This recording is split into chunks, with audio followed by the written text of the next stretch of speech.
Hello again, everyone. I just want to welcome everyone for coming out in the rain. It's kind of nasty out there.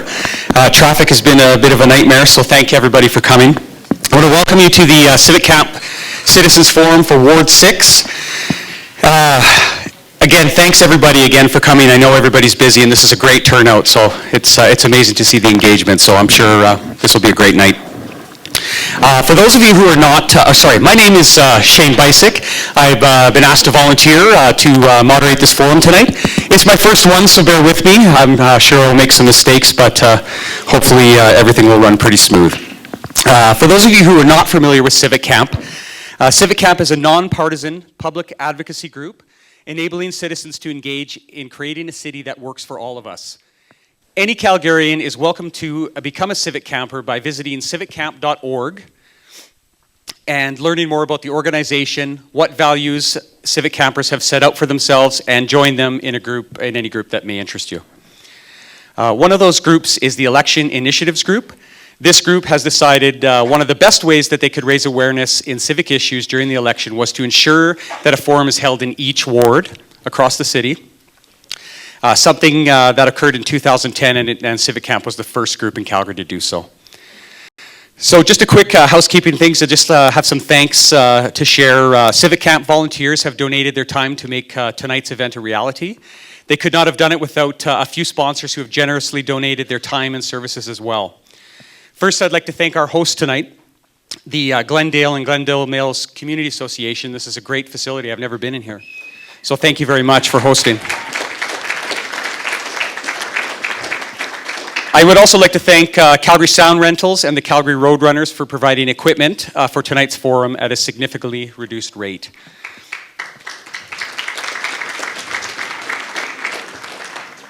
I'd like to thank our media partners, CBC Calgary, CJSW, Fast Forward Weekly, Metro Calgary for helping to get the word out about these forums. And thank you to the Calgary Association of Parents and School Councils and Alberta Teachers Association for their support with the School Board Trustee Citizens Forums that have been occurring. Big thank you also to the Students Association of Mount Royal University, who are our Ward 11 Citizens Forum partner, and the University of Calgary Students Union, who are our Ward 1 and Mayoral Citizens Forum partner. And the Calgary Foundation for helping Civic Camp pay a few bills that they did acquire along the way. And again, a big thank you to everybody for coming out tonight.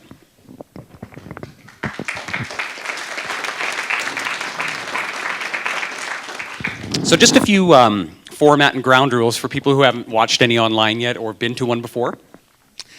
Civic Campers have named these forums Citizens Forums because the questions for the first 2/3 of tonight's forum have been sourced from Calgarians at large and online. Civic Camp asked Calgarians what questions they would like to be asked at these forums, and there was hundreds of questions that are online. And we've chosen some of the top ones to share tonight, which people thought were most important.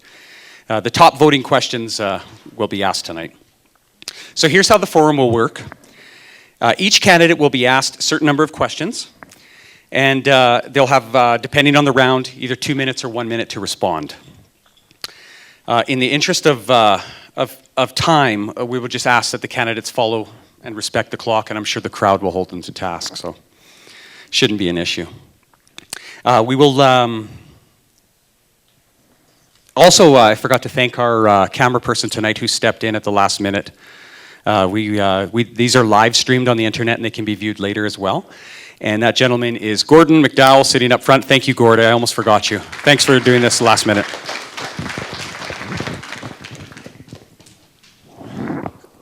In the interest of time, too, when we pull the questions, we can't ask the candidates to answer every question asked of them, so we will do it in twos for certain rounds. But every candidate will have a fair number of questions. It should all even out. So, and also to ensure that we ask ward-specific questions, the lovely ladies that are around the room tonight volunteering, they have some question cards back here. You can fill those out anytime tonight and during the break. And they will source those questions and we will choose some. Please ensure that they're ward specific to your area. And also, it's probably not wise to specify them to any one candidate because the drawing will be random, so we don't know if it will go to candidate X, Y, or Z. So a generic question because we can't guarantee who will actually get the question. And again, I'd like to thank the lovely ladies who didn't want to be named individually who are around tonight for helping out as well. So thanks, everybody. So again, gentlemen, I would ask that we respect the clock and make it easy for the audience to listen. Please don't interrupt each other. Stay issue focused. Remember, as we discussed, this is a forum, not a debate. So we want to share the ideas and go from there on that basis. And we would ask that supporters, nobody's brought their signs in, so that's okay. We're okay to campaign in the hallway or out in the street, but please none in here while the forum is going on. And applause is okay, but if we could please just keep the interruptions to the candidates to a minimum, that would be great. So now I would like to introduce the candidates, to give them 2 minutes to tell you a little bit about themselves. And I will start this from the audience's left. And so our first is Bob Bowles. So Bob, you have, did I say it wrong? Oh, you have 2 minutes, Bob. Thank you. Thank you, Civic Camp, for hosting this event, and thank you all for coming on this lousy night and for you at home watching. This election is very important as it represents a tipping point for our city. In the next 4 years, the City Hall is going to spend $16.5 billion of our money. We need to make sure that our money is spent on and for all Calgarians and not just special interest groups. Our taxes and spending are going up, but our essential services like police, fire, and ambulance are not keeping up. We are short 3 schools in Ward 6 that were promised and not delivered.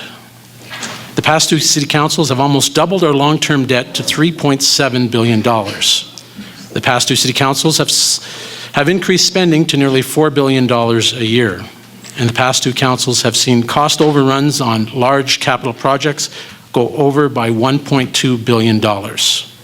But the past 2 councils have given themselves raises of 65%. We need City Hall to get real, responsible, ethical, accountable, and logical.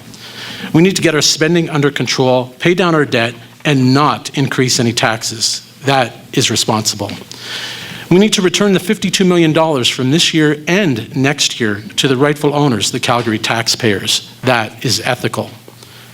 We need to have control on our capital budgets. That is accountable. We don't need to waste money on pretty bridges or big blue hula hoops. What we need are schools. We need 100% transparency in all our dealings at City Hall. That is just logical. My name is Bob Bowles, and I'm pledging to work hard to get these things done, because at the end of the day, my boss is you, the taxpayers of Ward 6. Thank you.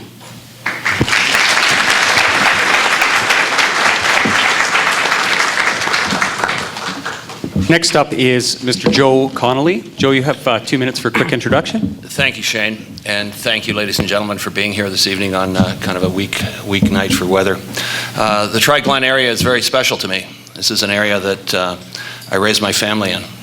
I used to take my kids tobogganing over here on Turtle Hill, and we learned how to play shinny over here. I live just down the street in Glamorgan, and I've been there for 25 years. And I was community president, and I was your alderman from 2007 to 2010. Those of you that know me know I'm a big community guy, and I want to get back to that game of serving the people. We've got a great crowd here tonight, and I always like to do a little audience participation. So if I can ask, how many people live in Ward 6? Please raise your hand. So a great crowd. Lots and lots of people out. That's fantastic.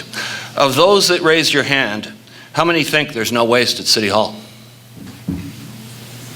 Of those that raised your hand, how many of you want to see higher taxes? Good. Then I think we're on the same page, ladies and gentlemen. Tonight we're going to talk about many issues. We're going to talk about secondary suites, probably. We're going to talk about the public art policy. We're going to talk about development and urban sprawl. We might even talk about chickens in your backyard, because those are all issues that we could be talking today. But I have one constant, and that's about taxes. Tonight I want you to think about who's going to fight for Ward 6. I want you to think about who will fight to eliminate waste down at City Hall. I want you to think about who's going to fight to return your $52 million. And I want you to think about who will fight to keep your taxes low. In 2008, when I was a rookie, I led the revolt The taxpayers revolt. It saw your taxes go from 6.6% down to 4.6%. As a rookie, I worked with 7 other aldermen to bring forward a notice of motion.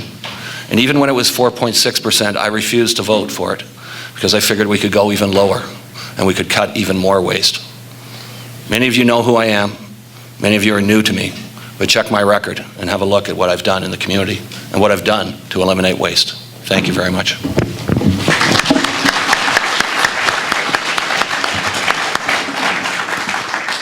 Thank you. Next up is James Istvanffy. 2 minutes, James. Well, Sugar Plum Fairy. My name is James Istvanffy, and I'm running in this Ward 6. I've been very involved with my community. I've actually run in Ward 6 before. I ran against Dave Bronconnier in 1998, I guess it was, and I ran again in 2001. And that's the election that actually I came closest to.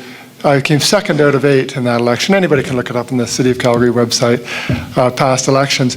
But I've been very involved with, I was the Vice President of Community Association. I served for a number of years as a director for the Federation of Calgary Communities. I lived actually just down the road as well. But then I moved up to Coach Hill, and I live in West Springs now. And I teach a course both at the University of Calgary and at Mount Royal University on the Beatles. So you'll often see me around in my Beatles t-shirts, partly because I like to advertise my course and partly because I enjoy them. But I've got 4 small children ranging from ages 3 to 11. So I'm very, very busy. But I'm glad that we have this forum. I want to thank Civic Camp for organizing these forums, because I think it's really important for you, the voters, to come out and grill the people who want to represent you to see where they stand on the important issues. I'm a firm believer in democracy. I really think that we need to involve the citizens much more in the decision-making that goes on, both at City Hall, but also in the province and in Ottawa. We need to get the people involved. I really think giving power to the people is what we should be striving to do. And this is the 21st century. We're using a model of electing people created a few hundred years ago. And I think we can do a lot better. Oh, I've run out of time. Thank you very much.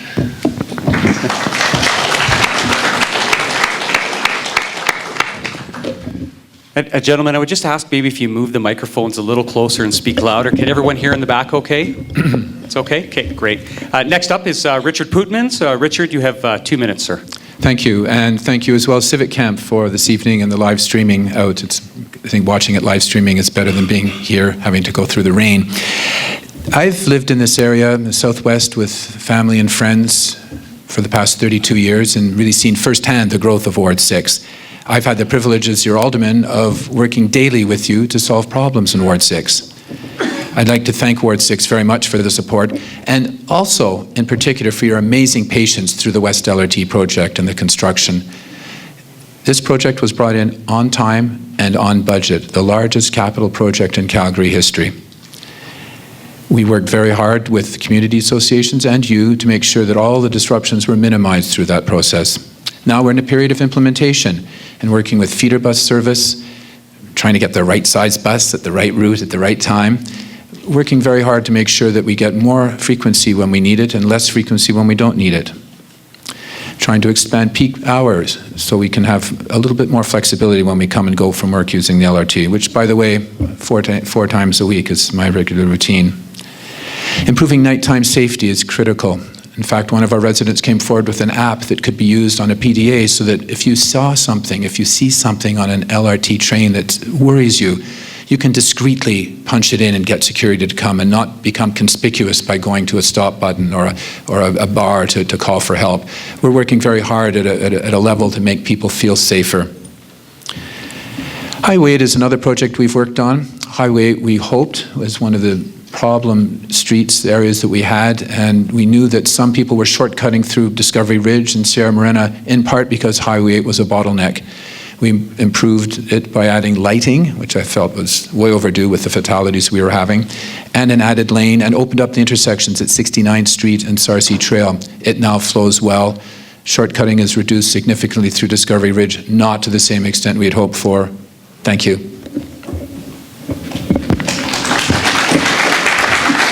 Thank you. Thank you all very much. So the questions tonight, like I said, will be have been sourced from the public, and we will have some questions later, as mentioned. So make sure you fill out your forms as we go along. The questions will be asked at random. I will draw 2 names out at a time, and it will be random, and then another 2 names until the questions are done. The candidates have poker chips in front of them, and what those are for is at any time after somebody is done speaking, if they would like to add in, they can cash in a poker chip, and that will allow them 1 minute to expand on the comment. So use those chips wisely, and make sure you do use them if you so choose. So our first question tonight, we'll get into the questions here now. So I'll just reach in and pull out 2 names here. 1 sec.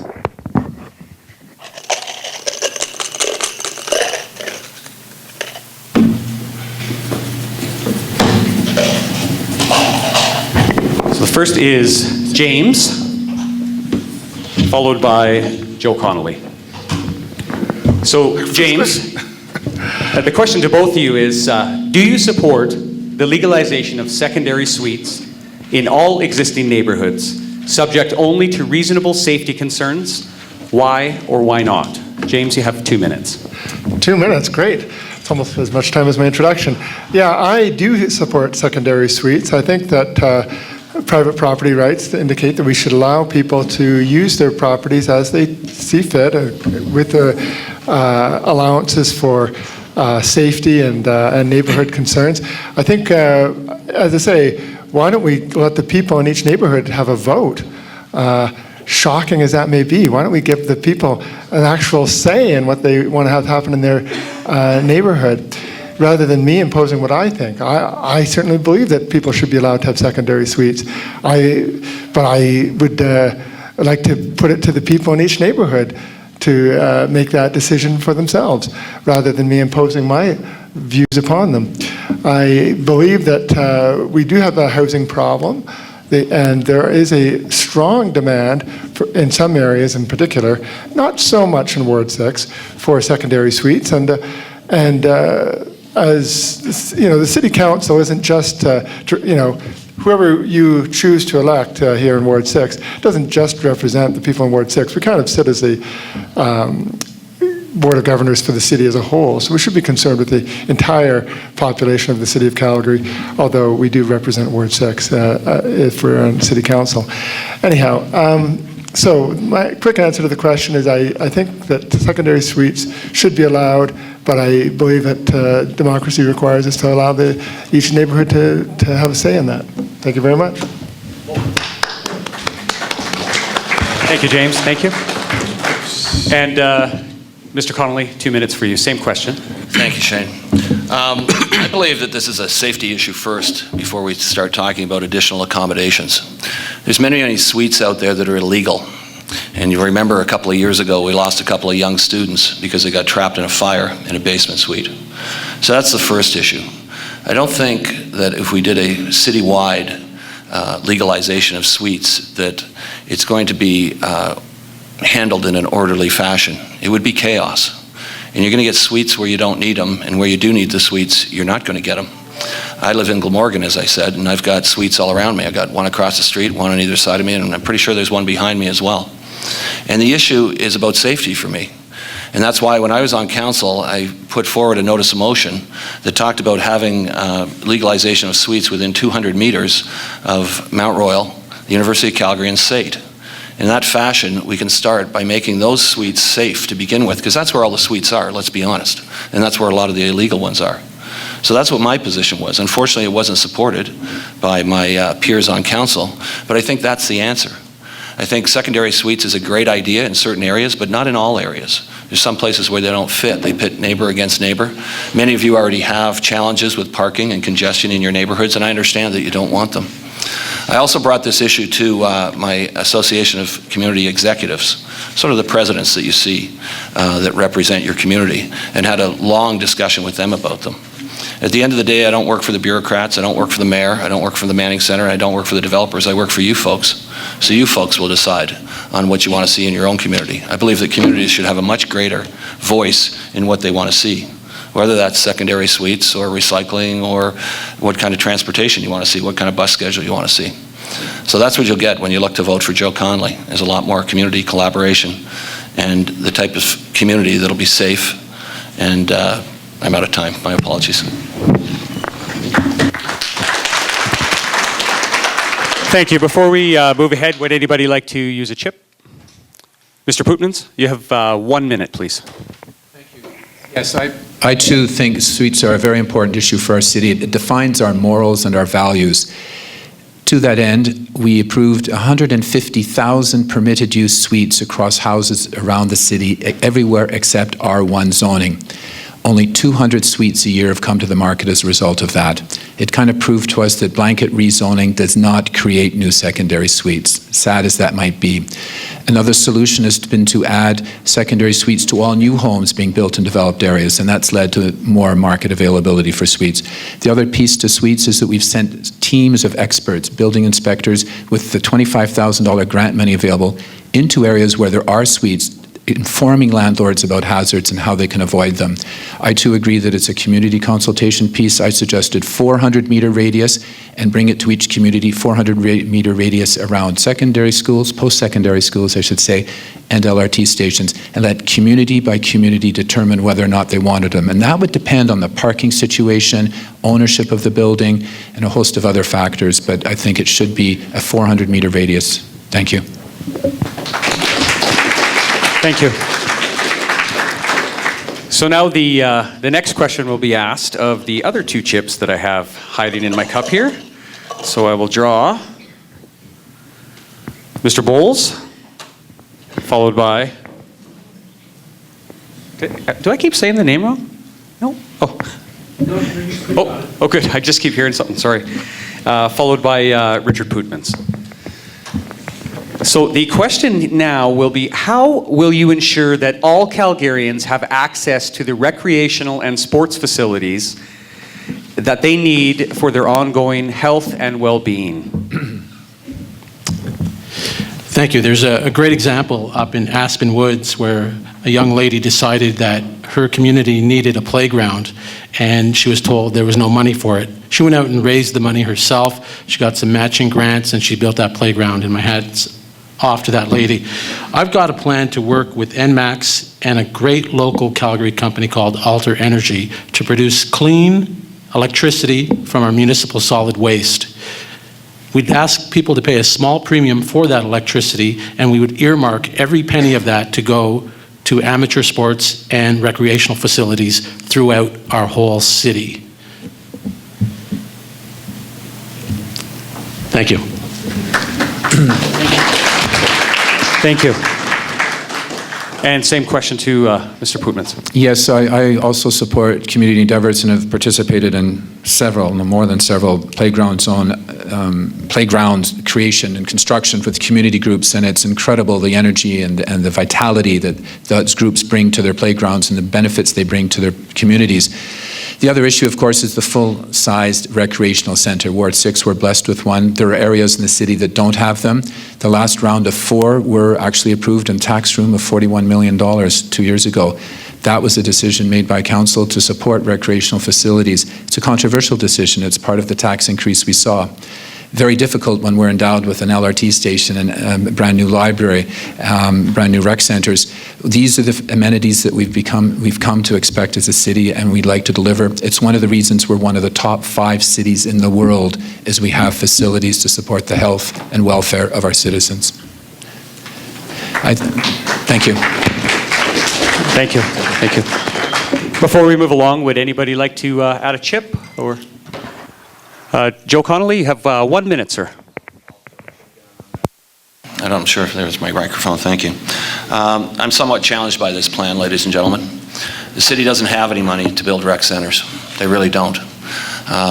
They had a spoiled relationship with the federal government, and it cost you $400 million. That's why they're struggling. So they came back and said, what we're going to do is we're going to borrow the money, which I don't think is the right answer, okay? We're already in debt quite significantly.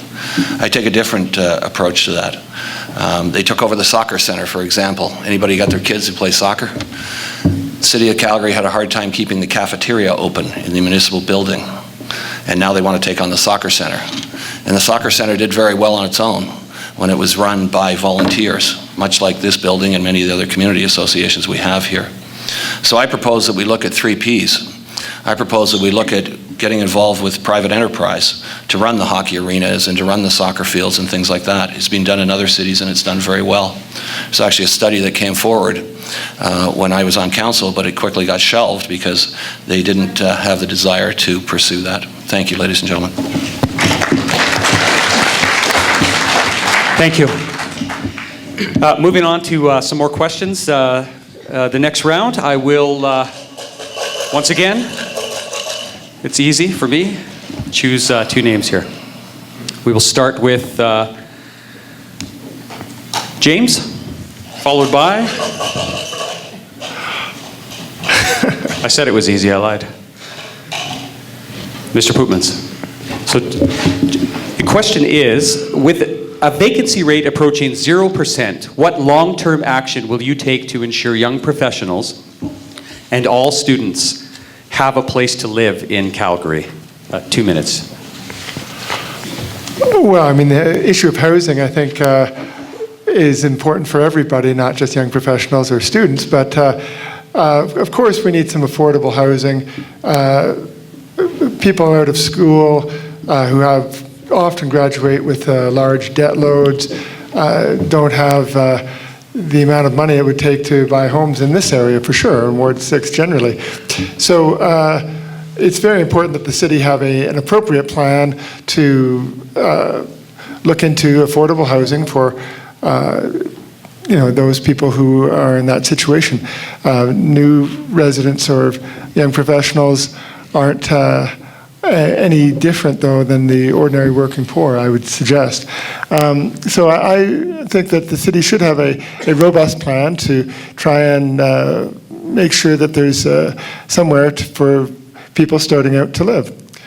Thank you very much. Thank you. Same question, Mr. Pootmans. Yes, thank you. There are so many places to talk on this question. I think it starts with policy. It speaks to the public will. What do we want to do for those in need of housing? They could be recent graduates, they could be people with health and all sorts of other issues that require our compassion. As a city, we're perhaps not faring very well on that standard. We're not providing the kind of units that we should. We have an attainable project going in down the street for those that are looking for shared equity models to get out of rental accommodation, moving on to their homes, a very, very powerful part of our economy. I think that in the end, it's a planning issue. We need to make sure our communities have a wide range of housing options. Cougar Ridge is a great example of 3,000 starter homes. I think we've learned from that. The elementary school is filled with children right now.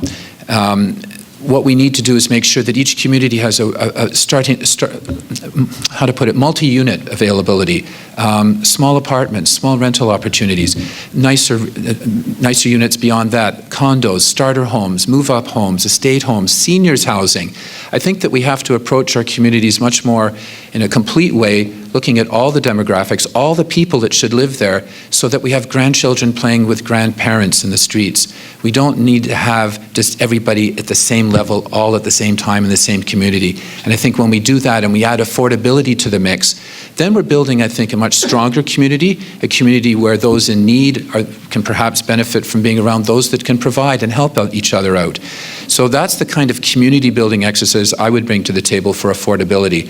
And with those thoughts, those values, drive the policies, and from there, the funding necessary to support affordability. The City of Calgary actually has thousands of units through the Calgary Cal Homes program and Calgary Housing, and is playing in that way, but probably not fulfilling the need. Thank you.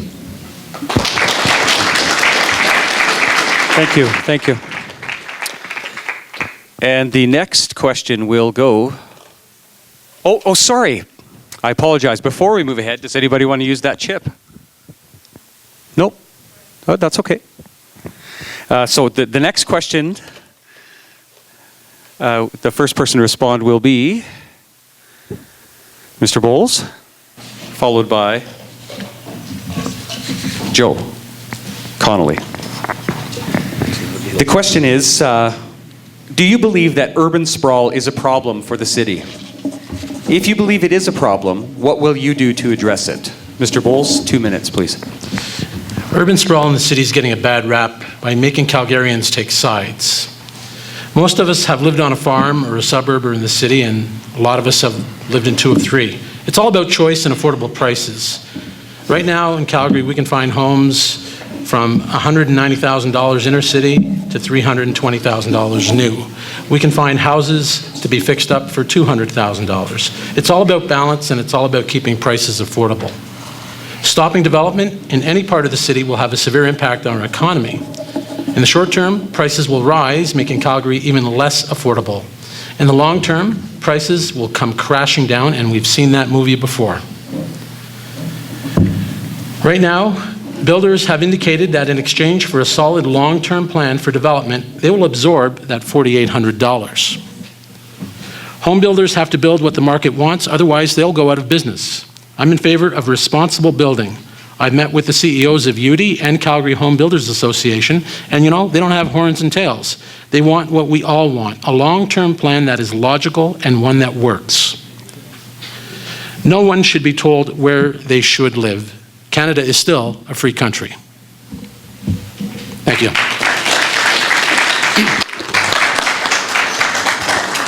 Thank you. Mr. Connelly, same question. 2 minutes, please. Thank you very much. The scenario is that Calgary's become a very expensive city, and part of the reason for it becoming a very expensive city is the city of Calgary restricts land supply. So when land does become available, it's usually very, very expensive. Trying to put anything through the development department of the city of Calgary is extremely challenging. It takes years longer than anywhere else, any other place. So what happens is the land becomes very, very expensive. And then maintaining that land is very expensive as well, with the 30% tax increase over the next 3 years, which it leads the Western world for municipal taxes for a major center. Think about that for a second. It's following in the same pattern as our sky-high parking rates downtown. But I digress. What's happening is there's a flight of people in capital outside of Calgary. So they're moving to Okotoks, and they're moving to Chestermere, and they're moving to Airdrie, and we lose out on that. Because what they do is they live there, but we don't get any of that tax revenue. But they work in Calgary, and that adds to it. We do have sort of an urban sprawl problem, but City Council has to take responsibility for restricting land supply. Did you know we own all the land on the west side, where the Greyhound bus station is and where the car dealers are and all that? We own all that land, and you own all that land, and you've been sitting on that land for years. Why are we in the land game? There's certain exceptions where I say, yeah, we need to be in the land game because we want to put a park in here or we want to put a road through here, but we should really start to move out of there. You look at the East Village. The East Village has moved along so far, and then it's kind of stopped, right? And now they want to develop the West Village and get that rolling. And the challenge that I have is if you have a choice between the West Village and the East Village, you're going to choose the West Village, although the risk on the East Village is much higher. So we need to be a little bit smarter about our tax dollars. And we need to make sure that we eliminate waste and that we get that land out to people, because it's about choice at the end of the day. If Calgarians, new Calgarians, don't get the choice that they want, they're going to live somewhere else. It's that simple. And whether that's a condo or a new house, that's what they want to find. If they don't find it here, they'll find it somewhere else. Thank you.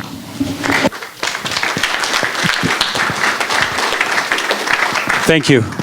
Before we move on, would anybody like to add a chip, add any comments? Nope. Okay. We'll do our draw again.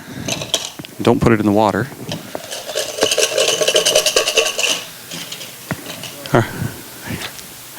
Our first response will be Mr. Istvanffy, followed by Mr. Bowles. The question now is, how do you think we can create greater mobility choices, biking, walking, transit, in addition to cars, in the city and in your ward? Oh, excellent question. Do I have a mic here? I'm a big believer in using a variety of methods to getting around. I personally try to use a wide variety of methods. I don't just drive around. I cycle. I've commuted many times by bike to many of the jobs I've had over the last, 30 years I've been in the workforce. I actually took some long cycling trips, actually, a long time ago now, 25 years ago. I took a cycling trip where I cycled from Calgary out to Vancouver and then cycled south to Mexico, which, anyhow, I was young and single at the time and had some time. I'd finished my first university degree and decided to take a trip. And I've been on other bicycle tours as well through Quebec and Ontario and of course around Alberta. But, and I like to personally, I like to walk as well. I don't just like to cycle. And I think the more opportunities we give people to use another method of transportation, the more it gets people off the roads. For everybody that takes another mode of transportation means that there's more space for everybody else who wants to drive. But in Ward 6, there's lots of places where by the way, I used to sit on the committee that decided where some of the bike trails go. They called it the CPAC. But anyhow, that's a number of years back. And then I'm very proud of that contribution I made to the city of deciding where some of the trails are, because we've got a great trail system in this city, and it's something that's the envy of the world. Actually, in terms of when I used to try and cycle downtown, there's actually some really obvious places that we need to connect up. For example, the railroad tracks are sitting right there. We could have a trail right along the railroad tracks down. But anyhow, I digress. I've run out of time. Thank you very much. And Mr. Bowles, same question, 2 minutes, please. Thank you. Calgary loves its cars. We all know that. We're not going to socially engineer people out of their cars anytime soon. And reducing bus service in an effort to force people to use the LRT has really only pointed out the short-sightedness of the design. Parking is already maxed out. The West LRT is over capacity for parking, and the ward is still growing. I'd love Calgary to be a city where people could walk and cycle to work in great numbers, but the truth is, the weather doesn't support this for most of the year. I do want people who chose the bicycle paths to be safe. My wife rode her bike across America, and she's about to do it again, and I want her to be safe. But the dedicated bike lines that have bus traffic connecting them and parked cars to the other side actually don't work. They make things much more unsafe. I'm a cyclist myself, and I will not use them.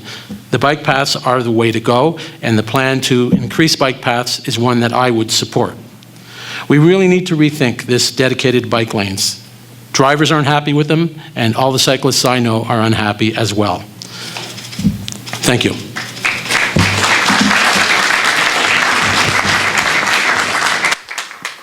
Thank you. Would anybody like to throw a chip and add into that before we move on? Nope. Okay, our next set of questions. We'll go to, first off, Joe Connelly, followed by Richard Pootmans.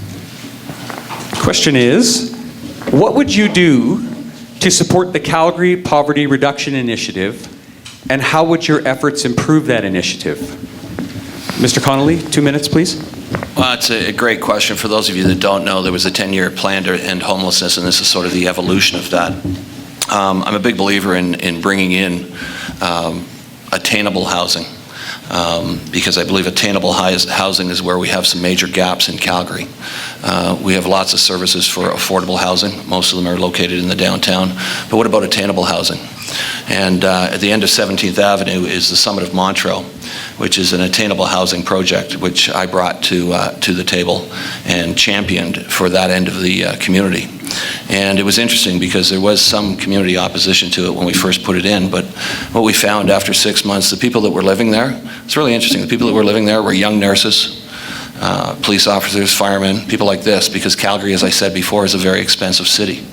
And they needed a place to live, and that's where they lived. And when you look at the sort of economic map of where we have gaps through even Calgary economic development, you see that that's where we have gaps for young professionals.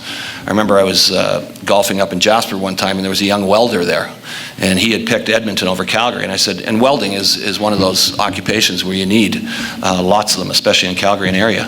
And I said to him, I said, why did you pick Edmonton over Calgary? I'm just curious. We were out at the community barbecue place, barbecue and steaks. And he said, you know what, Joe? I couldn't afford Calgary. I just couldn't make it work. So here you have these young people who go to school, get a ticket, get a trade, get a profession, and we can't accommodate them because we don't have a place for them. So we really need to look at that. And I don't know if it's so much about affordable housing as it is for attainable housing, because with affordable housing, we've actually looked and dropped the numbers by about 10% over the last 10 years. But Calgary is an expensive city, and we need to be conscious of that. Otherwise, we're going to have this gap. And if you talk to people in the fire department, there's a great example where you have all these veterans and very few young men and women coming up and coming into that profession, and it will cause a problem for us down the road. Thank you. Thank you. Mr. Pootmans, same question, 2 minutes. Yes, and thank you for that question. If we don't get this right, then this isn't the city I want to live in. It just doesn't reflect who we should be. We want to attract the world's best to come and live and work here and make investments. I once had the amazing experience of working with a senior executive of a multinational oil company at economic development, and I was typically tasked with showing these people around town, introducing them to the Dean of Engineering, the Dean of Business. This fellow wanted to see how we treated our disadvantaged. He wanted to go to East Village at the time. He wanted to go to Victoria Park. And I said, why, for God's sakes? What are you trying to learn? He said, how do you treat your disadvantage? What more simple question can he ask? And we passed, luckily, but barely. And I think if we're going to continue to be a prosperous environment, we darn well better pay attention to those who can't make it work here. And if that argument, that humanistic argument, that value argument doesn't work, talk to the businessman who has to find a person to serve at the counter at a fast food place. He can't get that person during the last boom. We have actually a business need for this as well. There's some quick points I can make about what we've done at council. We've really sharpened our pencils in working with industry and the private sector, government together, the Mayor's initiative with circles. We're beginning to appreciate there's actually a fair number of resources and money, frankly, thrown at this problem. And I say thrown at this problem because we're not sure we've got it right. There's so many agencies doing their best. We're now beginning to understand we have an organizational problem with this issue as well.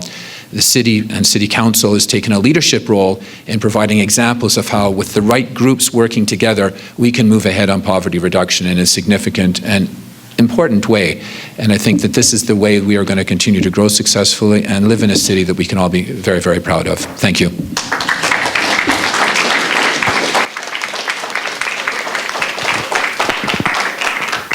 Thank you. Before we move on, would anybody like to add to that? Nope. That was our third round of questions. That went pretty fast, gentlemen. That was great.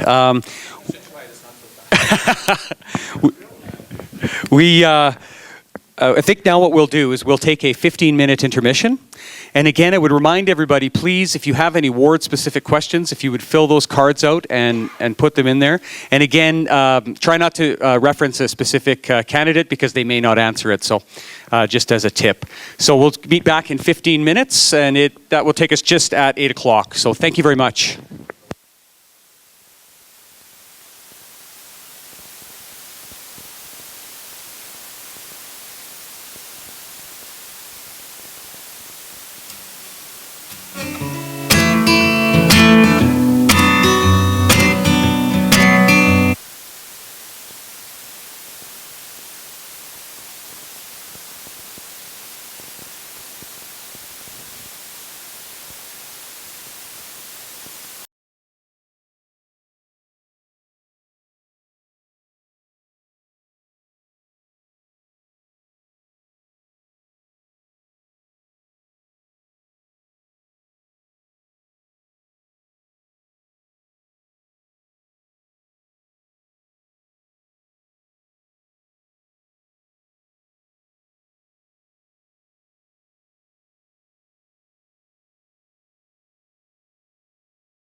Hello again, everybody. Welcome back to the Ward 6 Citizens Forum.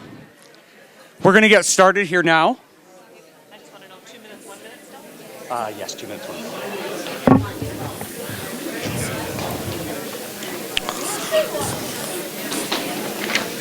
Thanks, everyone.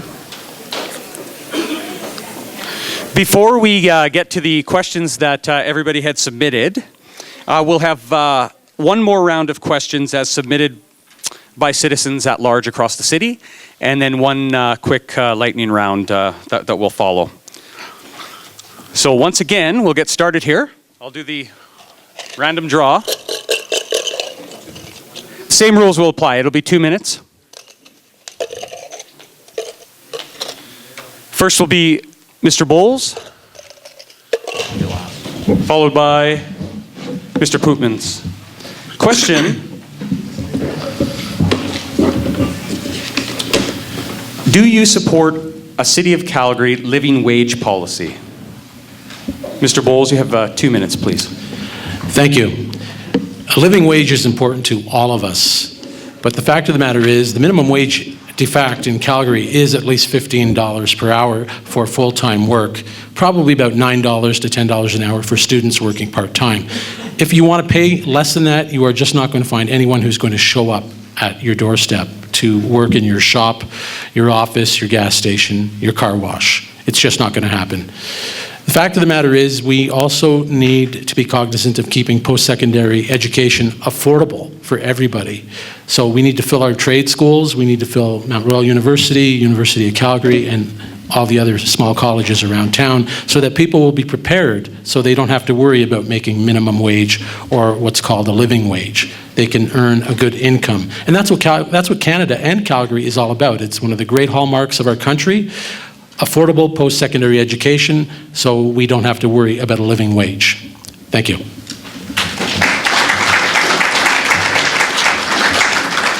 Thank you. Same question to Mr. Pootmans.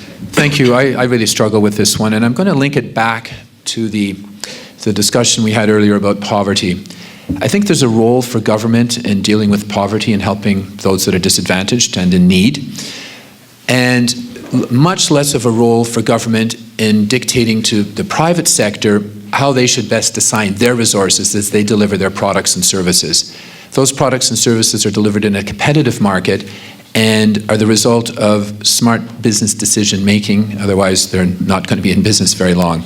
So I would approach the living wage problem, or the problem that a living wage ostensibly addresses, which is providing for people to live decently and respectfully and with some self-respect, and turn it around and say, government, you look after poverty, you look after the affordable houses, and business sector, you create those jobs so that people can actually earn some money. I think all of us in this room probably started off at minimum wage jobs when we were perhaps living at home, or 3 or 4 to a unit.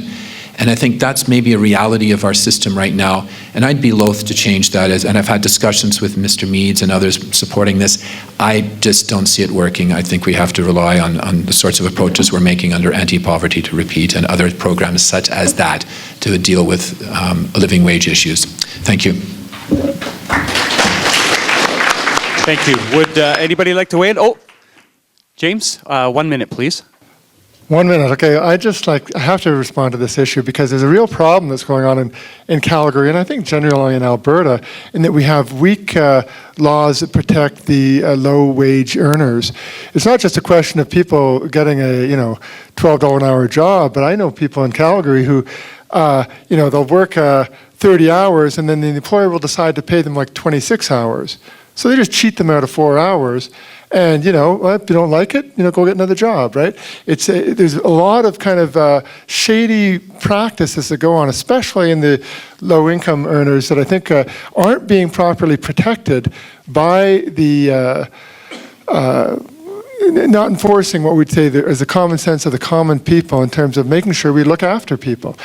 The difficulty for low-wage earners to address those sort of injustices is shameful, and we should do more as a community and as a society to protect people who are doing those low-wage jobs. Thank you.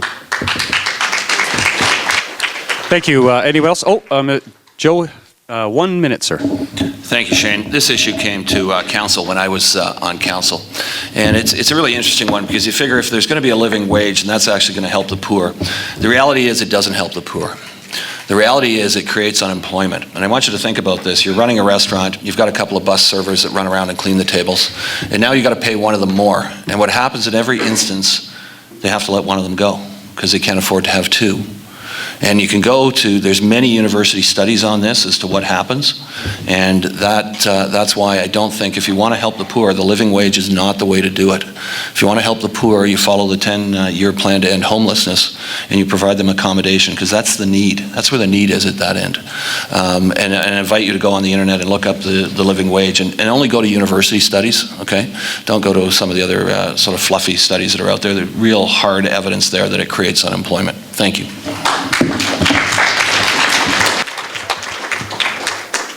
Thank you. Now, our next question will be a new one. We will start with Mr. Istvanffy. Istvanffy. I can't get it. I apologize. I tried 3 times in the room back there. How did I win the vote? Followed by Joe Connelly. I got a hard name to pronounce too, but nothing like that. Followed by Joe Connelly. Question is, with the government initiating a plan to support local sustainability in the food system, can we expect a positive move towards urban agriculture in Calgary? 2 minutes, please. Oh, that's an interesting question. I mean, you know, it's funny, I eat food, some food that we grow in our garden, but I mean, you know, how much space is there for urban agriculture? Actually, this reminds me of a funny story in Ward 8 where there's somebody who planted some potatoes, and so the alderman showed up with a couple of police cars, like 6 policemen or something like that, and the alderman, because somebody planted some potatoes in a vacant lot, it was kind of ridiculous, but it was funny. I think there's obviously areas where we can grow, but we have to be careful.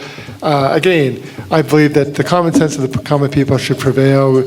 You know, the question of whether everybody should be allowed to have, you know, livestock or chickens and stuff in their backyard. I think you have to respect that we do live in a city, and yet, of course, we should try and grow some food, but we have to be reasonable and balanced about that approach. So I support the idea of growing some food in the city, but we have to be realistic on how to do that and be respectful of others' needs and concerns in how we approach that and what we allow. Thank you. Thank you. Joe Connelly, same question, 2 minutes, please. Thank you very much. This question comes up time and time again. I told you at the beginning we were going to end up talking about chickens in the backyard, and here we are. And you know, for some people, they're very, very passionate about this. I want to do a big shout out to Paul Hughes, who's doing a great job in trying to bring this issue to the forefront. I don't know the answer, ladies and gentlemen. I'm not an expert on everything. I try and go to experts who tell me, you know, what they think about it. And I went to the health experts on this when it came to council, and they said, no, you shouldn't do it. There are health challenges with it, and you can't guarantee that your neighbors are going to keep these chickens in a coop and run them free, and it just starts to pit neighbor against neighbor. So that's why I voted against it.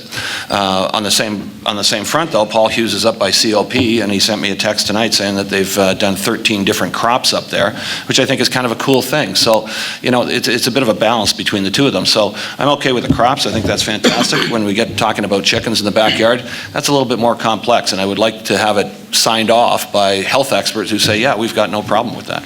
So, you know, it's kind of 50% of one and 50% of the other one. But I would look at revisiting the issue again, because I think people's attitudes change about these types of things.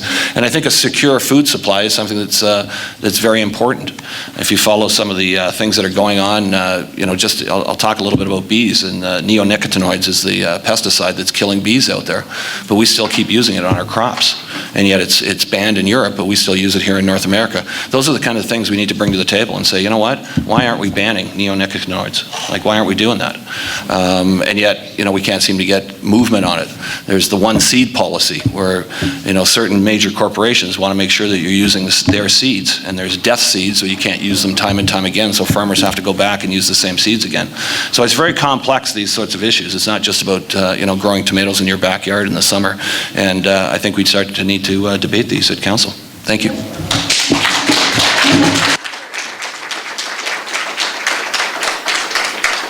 Thank you. Would anybody like to weigh in on that? Yes, I would.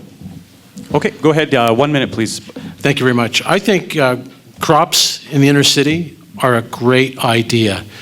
We can use a lot of the barren land that the city owns and communities have to bring out our young people and our older people together. It's great exercise, fresh air, sunshine, and we could do good things with that food. When it comes to livestock, I've got to be honest with you, I have to agree that livestock, no, crops, yes, unless it's alpacas. I love alpacas. Thank you.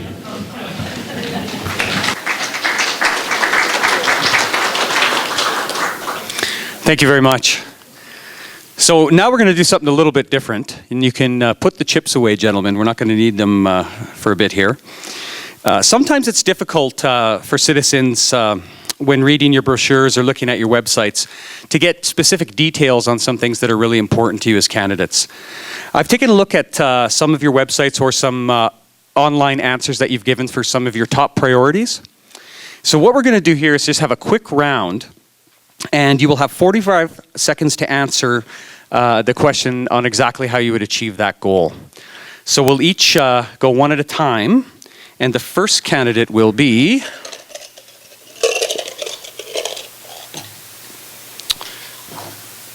James Istvanffy.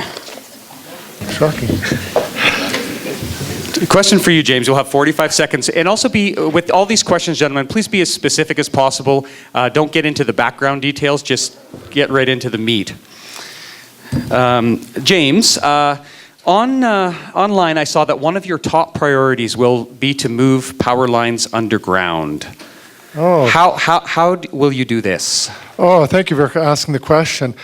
I don't know if you've noticed, but going up Sarcee Trail, Bow Trail, all over the place, there's all these high power lines that we're all having to drive under every single day. Those high power lines put off a certain amount of pulse, and if you go underneath them, you can feel them. And I can see people nodding their heads. They know that, wow, you can feel some sort of energy going off here.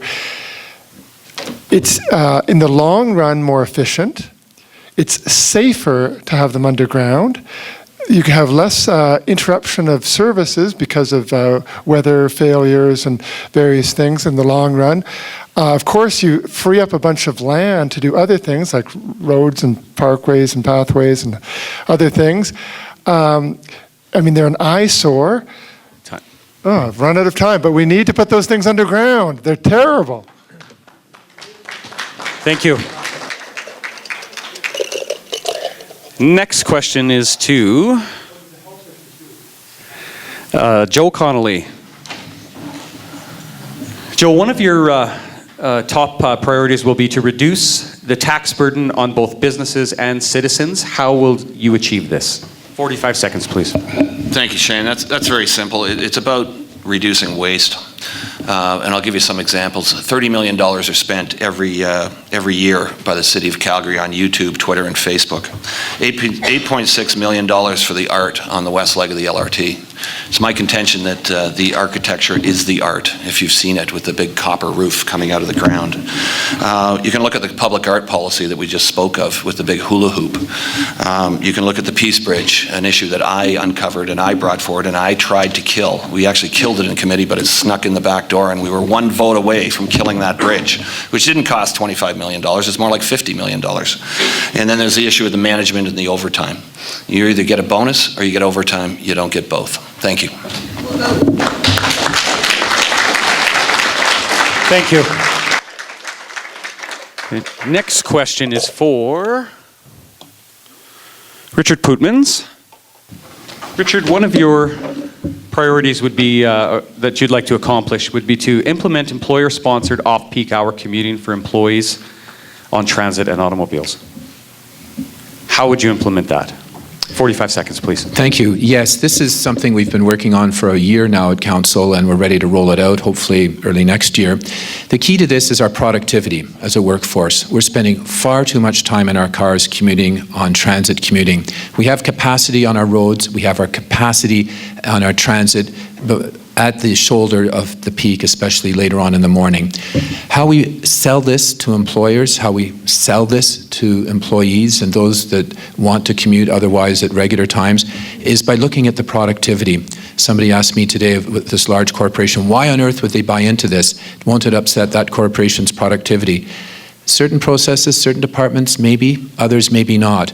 And at the end of the day, isn't it about the employee productivity? Isn't it about the person having more time with their family?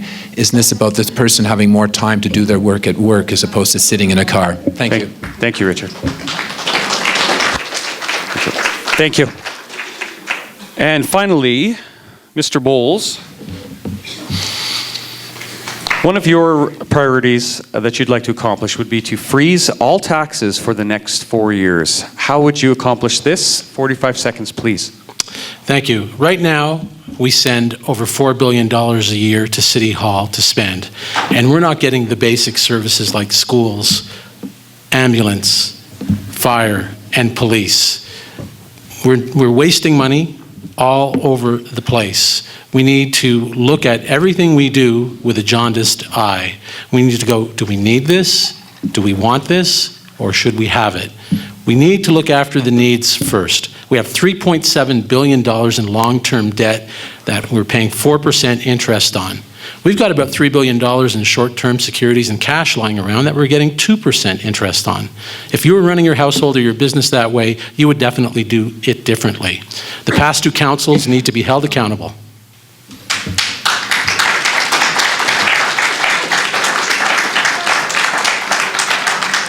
Thank you very much.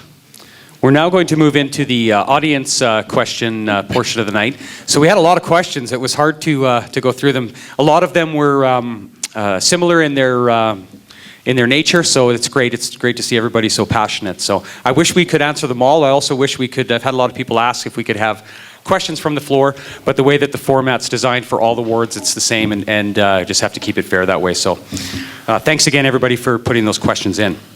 So we'll do the same thing. We'll ask two people to answer a question, and then they can use up some of their chips if they so choose.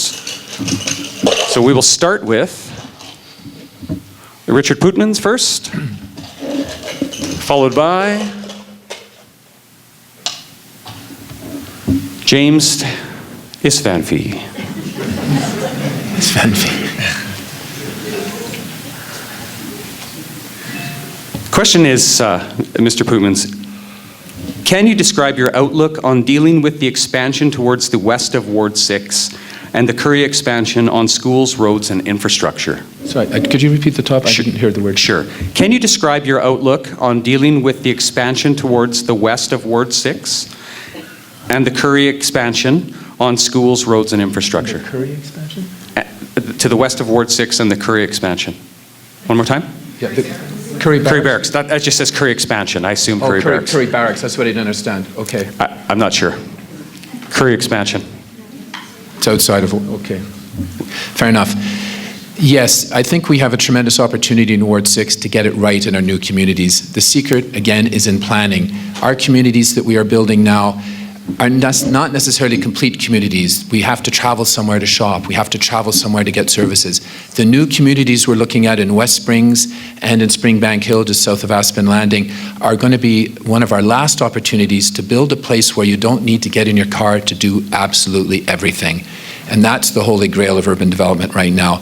We cannot jump in our cars all day long for every little thing that we need. So these new communities will have a school, will have a place of worship, will have the convenience stores, will have the large-scale shopping, and all of these within a distance. This will save the taxpayer a lot of money because we will not have to build the transit and the roads to support all the vehicle traffic. We will be able to stay in our communities and do our daily business much closer to where we live. It's called a live, work, play environment, and that's the sort of thing I think would be ideal for both West Springs and Springbank Hill. There are other ways of approaching this. We could leave it to the free market, but I think there's an acceptance from some of the development community that they're up for trying this proposal, especially in Springbank Hill near the West LRT station, where we can have people take a shuttle bus to the 69th Street station, live in moderate high-rise apartments, condos. The community is beginning to accept that wisdom. And I think that's going to be the future for the next couple of communities in Ward 6. I think that this will be a very good thing. It'll mean that we fill in the final areas that are presently underutilized, but not with more cars. That's the last thing we want. We want these communities to be self-sustaining with a place to work, a place to play, and a place to live. Thank you very much. Thank you. James, same question. Do you need me to repeat it, James, or no? Oh, yeah, can you repeat it? Sure. Can you describe your outlook on dealing with the expansion towards the west of Ward 6 and the Currie expansion on schools, roads, and infrastructure?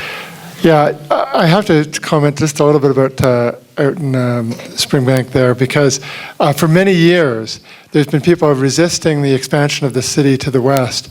There's these people who live in these, million-dollar homes who want to live outside of the city. They kind of would rather, they want to live 15, 20 minutes from downtown Calgary by car, but, they don't want to pay City of Calgary taxes or be part of the city, which I think is unfortunate. We have to become a community and learn to live together. And of course, if we had a better say, part of the point of wanting to be outside of the city is that they feel they have more say being part of the municipal, what's it called? The Rockview County, yes. But and if they fear if they get part of the city, then they're represented by an alderman, and therefore they have almost no say. So, it's to say we need to change the system to make it more democratic, so that the voters, people, can have a greater say in what goes on. I think actually on that score, I think it's related. We need to make the community level of government to have more muscle, more power. And in order to do that, we actually have to have a real vote by the people in the areas to who represents them for each of the communities, and then have as I say, a meaningful salary for the people that win those votes, and give them a say in what goes on. Otherwise, community associations right now do not really represent their communities. I love community associations. I served on several actually, and but we really need to have better representation for that level of government. And just so you know, my name is Istvanffy. Just if you think of list without an L, van, like you drive a van to get here, and then you pay a fee to go to the movie, Istvanffy. It's not that hard, but it is that hard. Actually, a lot of people have real trouble with it. Thank you very much. Thank you. You're right, it's not that hard, but I'm not that smart, and I'm overthinking it every time now. Would anyone like to add? I thought I heard a chip. Yeah, Mr. Bowles. This one is highly personal, and it's why I entered this race to begin with. I know most of you don't live out in Springbank Hills, but we do. We decided to move from the inner city to the outer part of the city for a couple of different reasons. 85th Street, everyone who lives out there knows past two councils need to be held accountable for the mess that 85th Street is in. No one seems to have a clue what's going on 85th. We need to get it right. We've thrown $30 million at it, and it's still not right. Anyone who lives out in that area will tell you the city council has got it wrong. We need to make it right. Thank you.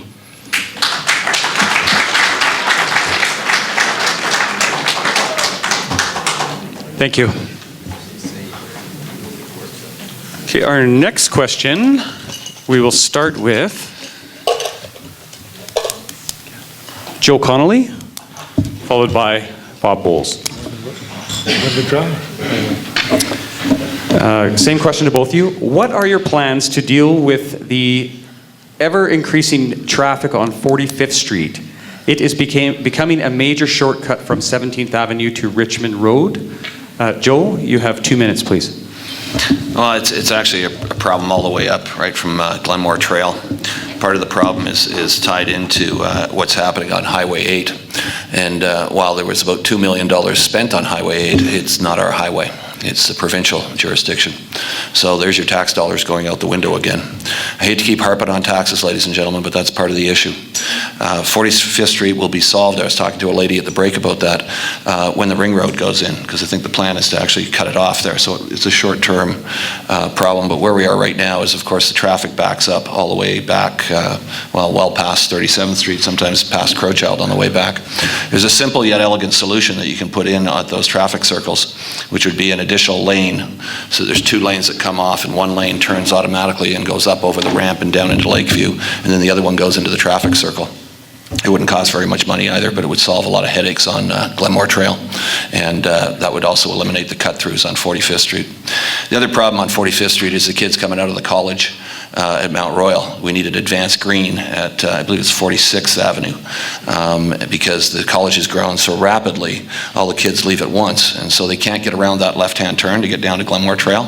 So what they need to do is go straight. What they usually do is go straight, turn, and get onto Glenmore coming off 45th Street. So that's another problem there that needs to be addressed. Simple yet elegant solution. Put an advanced green in there, and they'll make that corner, and then you won't have any reason to cut through the neighborhood. Thank you, ladies and gentlemen.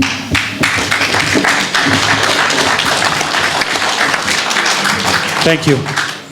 Same question, Mr. Bowles. 2 minutes, please. Thank you. 45th Street is another great example of the past 2 councils getting it wrong time and time again. They keep studying it, they keep looking at it.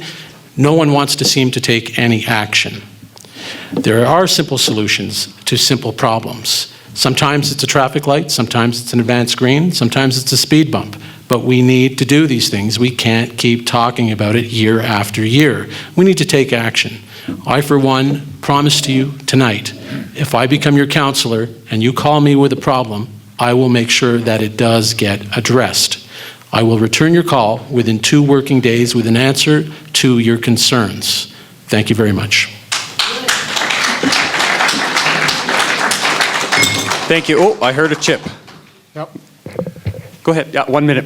Okay, yeah, I love 45th Street. I've cycled up it 1,000 times because I used to live right by it when I lived in Glenbrook.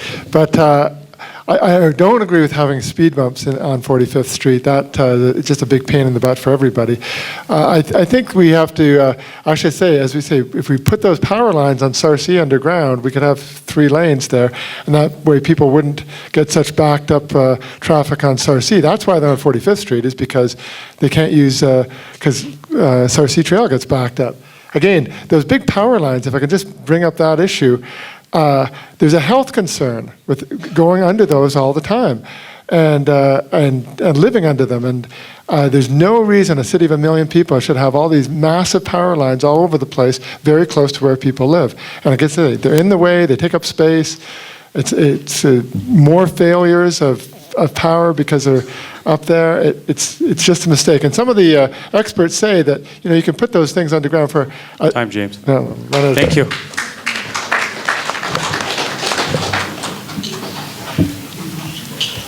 And we'll move on to the next set of questions here. Oh, before we go, would anybody like to add anything else? No? Okay.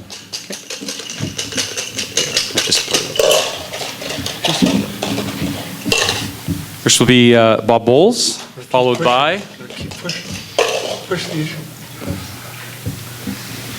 James Istvanffy. 2 minutes as well. Bob, you'll go first. The question is, why has the city doubled the cost of the seniors bus pass? Do you not wish to promote increased ridership? Or does the city not wish to promote increased ridership? 2 minutes, please. Thank you. We've now knocked on 8,000 doors, and we've talked to over 1,200 people individually, myself. I have not heard one person yet say that seniors should not have a free bus pass. Seniors don't use the facilities during rush hour. They simply don't want to be involved in that crush. Why not give the seniors a break? They've paid lots of taxes over the 35, 45 years they've lived in our city. Let's get the seniors out. Let's get them exercising, some fresh air, some sunshine, and you know what? They might even spend some money while they're out there. I'm all in favor of absolutely slashing the cost of a senior's bus pass. Thank you.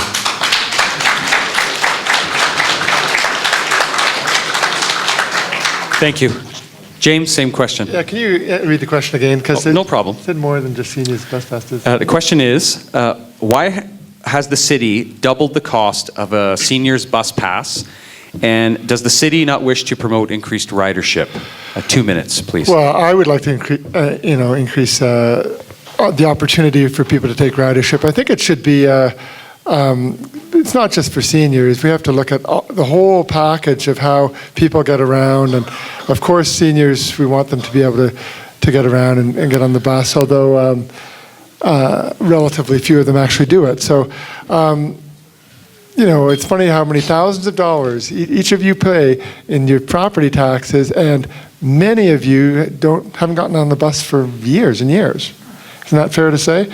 If we made it as a part of our citizenship that, hey, you get a certain amount of rides because you paid so many thousands of dollars of taxes, you get so many rides every year just for being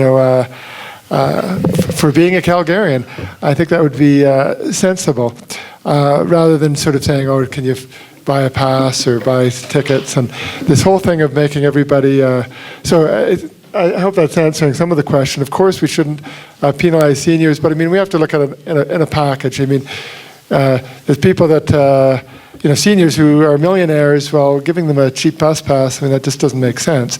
And then having somebody who just got out of university and has $20,000 student loans and can't afford to buy a home, we have to charge them. How much do we pay for bus passes every month? Any of the aldermen, our previous aldermen, want to say how much they pay? It's quite a bit of money to just get around, and so let's look at the whole system and make sure that it's affordable and that we all have an opportunity to get on the bus sometimes. Thank you. Thank you. And Mr. Pootmans, you're going to use a chip for 1 minute. Yes, please. We had a major problem at Calgary Transit when the smart card technology that we had contracted out failed. The point of the smart card technology was to track the use of every single passenger so that a senior that wanted to take a trip at 10 a.m. to 2 p.m. during a day would get an entirely different rate from the regular commuter. It would track the amount of use, and it would be a far more equitable system. As far as I'm concerned, our transit fare system is in a mess right now. I don't think we got it right with seniors. I don't think we have it right with low income, and I'm pretty sure we don't have it right with students either. There's a lot of work to be done, but with 100 million passengers a year, we need that technology, and it's coming fast. That will enable us to make fair and equitable choices for everybody to use the system, and frankly, help use the system when there's capacity so that we can offer deals to people that want to travel, say, in mid-afternoon, so that that person who has the flexibility to travel and couldn't otherwise take the bus will be able to use the bus service. So the efficiencies are coming our way, and they're coming fast, and I, for one, am really pushing for them. Thank you very much. Thank you. Thank you. Our next question, we will start with Joe Connelly, followed by Richard Pootmans. Joe, you'll start. The question is, the city faces a $7 billion capital and operating deficit by 2021.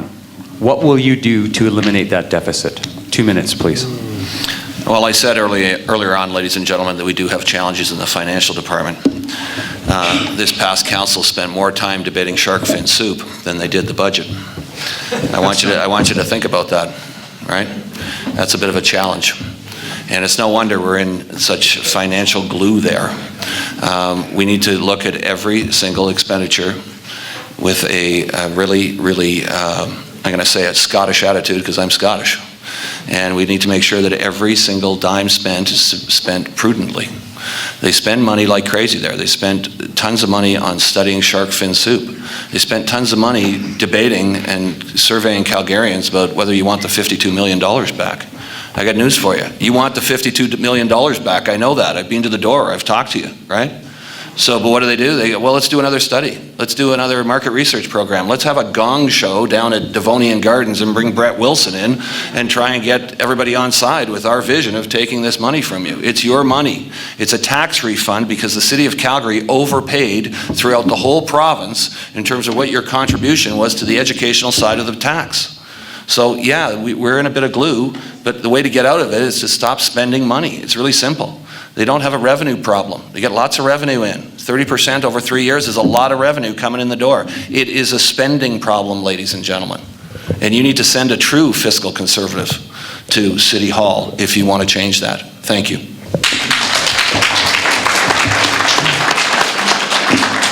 Thank you.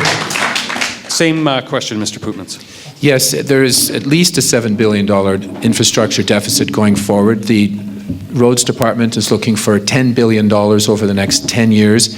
The Route Ahead program for transit is $13 billion over the next 30 years. These are sizable sums of money. We are going to need a lot more support from our provincial and federal governments. Right now, the City of Calgary sends $4 billion a year more to Edmonton than we get back. We send $10 billion a year more to the federal government than we get back. That's where the answer is. We're looking at a city charter that will enable us to work with those other levels of government. Right now, we're a subsidiary of the provincial government. We need the strength at the negotiating table to get those serious sums of money back.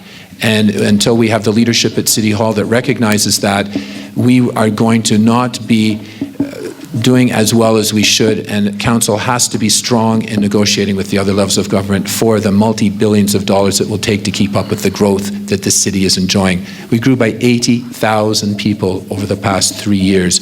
Lethbridge is 90,000 people. We have an enormous need for infrastructure investment.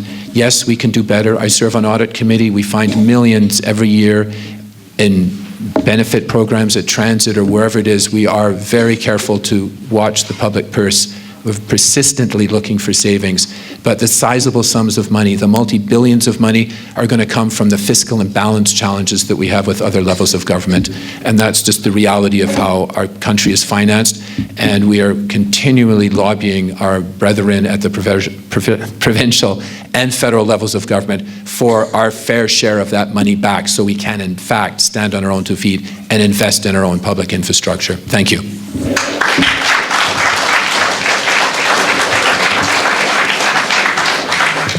Thank you very much. Oh, I heard a chin drop. Was Joe, was that you or Mr. Bowles? Mr. Bowles. Bob, here you got 1 minute, sir. It's very simple. We owned an airport, we gave it away. We forgot to tell them that if you want to put that runway in, you guys will have to put the tunnel in, not the Calgary taxpayers. Someone was on record as saying they'd be very surprised if it came over $200 million. Well, it came in at $294 million, but what they didn't also tell us was that there's going to be some exchanges and we're going to have to 6-lane the airport trail. It's going to come in at $600 million, but even worse, we made a bet on the interest rates and we gave away $50 million to do an interest rate swap. And we still ended up paying 5.2% interest. With our credit rating, the interest rate should have been 4%, and we should not have paid $50 million for an interest rate swap. The past 2 councils don't want you to know that. The past 2 councils have been irresponsible with our money. Let's not give them another chance. Thank you. Thank you. Mr. Connelly? Sorry? Mr. Connelly, you have 1 minute. I saw you throw your chip. Does anybody know what a city charter is? Can you put your hand up? We'll do audience participation again. You know what it is, ladies and gentlemen? It's a tax. It's a tax. It's a further tax on you. It's a tax on hotels. It's a tax on restaurants. It's just a tax. It just goes by another name. If you read into what the city charter is, it's an attempt for the city of Calgary to get further taxation powers. That's what it's about. It's not about taxing the people anymore. I hate to sound like a broken record, but I'm not happy about this, and you shouldn't be either. But it is. It's a tax. Why can't we stop the spending? You talk about the other levels of government. I got news for you. I was there. I was down at the big shiny building. It works on relationships. I told you earlier on that it cost us $400 million with the feds, the money that was earmarked for the rec centers. That was because there was a poor relationship between council and the federal government. That's what happens, ladies and gentlemen. It works on relationships. Thank you. Thank you. And Mr. Pootmans has a hot chip in his hand. Yes, the city charter will enable the city to look at other methods of funding itself. It does not necessarily imply more taxes. It means the property tax, which is a very poor way of taxing people, might be a thing of the past. There are better ways of funding this city than a property tax. We have to get smart about how we run our city. We have to get smart about how we fund other levels of government with your tax money. Your tax money is what's funding Ottawa and Calgary and Edmonton to an extent that is unfair. Yes, we need relationships, but we also need financial sophistication. P3's money is 11% money.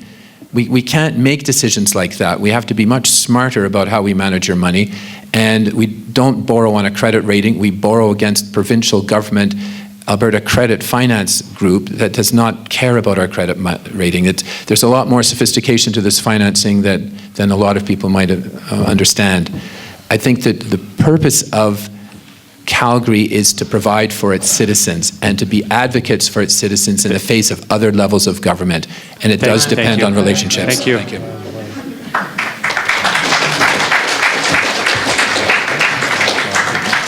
Those were some great audience questions. There was, one more chip. I apologize. Mr. Istvanffy. Please. I am really concerned about, the question of going to other levels of government. It's all about relationships. Really, we should have a democracy, not kind of how good a relationship does this elite have with that elite. So I really think we should have a little bit more democracy and less a little vote buying going on. I mean, Ward 6 is actually one of the wealthiest wards per capita in the city, of course. And so we actually have the, I guess, blessing of being able to subsidize the other parts of the city that aren't as wealthy. And of course, Calgary is one of the richest city in Alberta, so we get to subsidize the rest of the province. And of course, Alberta is richer than all the other provinces, so we get to subsidize the rest of the country. And, so of course, our tax dollars go off to buy votes in various places. But I think that's why we really, really need to update our electoral system so that we're not dealing with this system that was invented hundreds of years ago, and where you can have a real say in what goes on. Thank you. Thank you very much.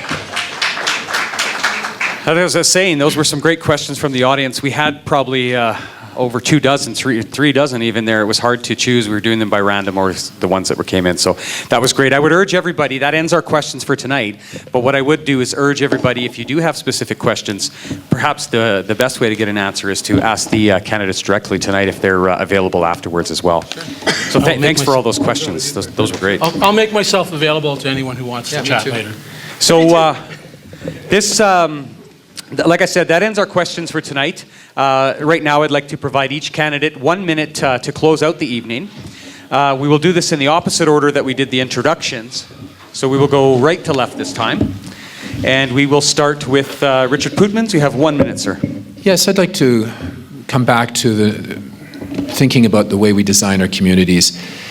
It's really important that the new communities that we build in Springbank, and outside the city too, for that matter, that impact us, become much more self-sufficient. Our complete communities are communities that have a range of housing, have a range of services, have a range of transportation, from walking to cycling to quick access to LRT and transit. Those are the communities we need to be building for the future. Those are the ones that the next generations will thank us for. Those are the communities that will have multiple access points to the major arteries and not have plugged up corners at 34th Avenue and 69th. We've learned a few things through the rapid expansion. And I think that as we understand how to build better communities, as we see people demanding those communities in Springbank Hill and in Aspen and in West Springs, then the communities that we build will not impair our standard of living on 45th Street. Thank you. And James, 1 minute, please. Yeah, my name is James Istvanffy, and I'm very passionate about making this one of the greatest cities to live in and creating the type of community that we want, where we actually care for each other, where we try and look after each other, where we try and make it a real difference. And of course, I want a participatory democracy where you will have a chance to have a real say in what goes on in City Hall, unlike what we've been experiencing in the past. I know some of the people at the table have a lot of experience, but I think I have the right type of experience to sit on city council and look after not only the interests of this area, but all of Calgary. Thank you for coming out to this forum. I think it's a great opportunity to exchange views, and thank you for being caring enough about the city of Calgary. Have a great night. Thank you. Joe Connelly, 1 minute, please. I'm going to get a little personal at the end, ladies and gentlemen. I'm going to tell you why I'm back, why I'm in here. I was watching the debate on my laptop, like this young man here, of the 52 million. And to be quite honest, I was yelling at my laptop. I was saying, I can't believe you said that. I can't believe that. Because those were the kind of comments that were coming out when they tried to rationalize why they were going to be in your pocket for 52 million. And my kid came upstairs, he's 21 years old, and he said, you know what, Dad? Either shut your laptop down or get back into politics. So I shut the laptop down, and I had a discussion with my kid about jumping back into politics.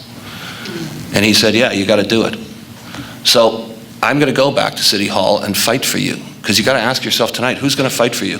Who's going to fight for your wallet? I will fight for your wallet. If you want higher taxes, vote for one of the other guys up here, okay? But you know what I'm about. I'm about keeping taxes low. That's the bottom line, ladies and gentlemen. It's not about secondary suites. It's not about chickens in the backyard. It's about your dollars and cents. Thank you. And Bob Bowles, 1 minute, please. It's time Ward 6 had someone who's willing to roll up their sleeves and get things done that are being asked for repeatedly. People in Coach Hill were promised a sound berm 9 years ago. Just 3 weeks ago, they were finally told sound berms don't work. People up in Cougar Ridge asked for some speed bumps, only to be told speed bumps don't work. People up in Aspen asked for a crosswalk on a busy street near a school. They don't even get a response. I will not just hear Ward 6, I will listen and I will take action. The next 4 years, we'll see $16.5 billion of our money being spent. Last two councils, not a good job. I will act responsibly by not increasing any taxes. I will act ethically to see that Calgary gets not their 52 million, but their 104 million back. I will be accountable to you, the taxpayer, and fight to keep all council meetings in the public eye. I will act logically. Instead of putting a water feature behind the fire hall on 69th, I would have put a traffic light. Thank you. My name is Bob Bowles, and I will get things done. Thank you.